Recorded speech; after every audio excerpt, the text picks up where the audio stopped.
ఈ దినకాలపు ఆశీర్వాదపు లేఖనం కీర్తన గ్రంథము 37వ కీర్తన 34వ వచనము.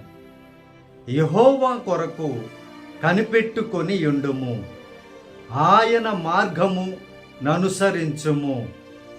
భూమిని స్వతంత్రించుకొనున్నట్లు ఆయన నిన్ను హెచ్చించును. భక్తిహీనులు నిర్మూలము కాగా నీవు చూచెదవు. ప్రియమైనటువంటి దేవుని బిడ్డలారా, మానవులు ఈ లోకములో ఉండేటువంటి మనుష్యుల కొరకు కనిపెట్టుకుంటారు. రోజుల కొరకు, గడియల కొరకు, ముహూర్తాల కొరకు, ఇంకా అనేకమైన విషయాల కొరకు కనిపెట్టుకొని ఉంటారు, ఎన్ని రోజులైనా ఎన్ని సంవత్సరాలైనా. కానీ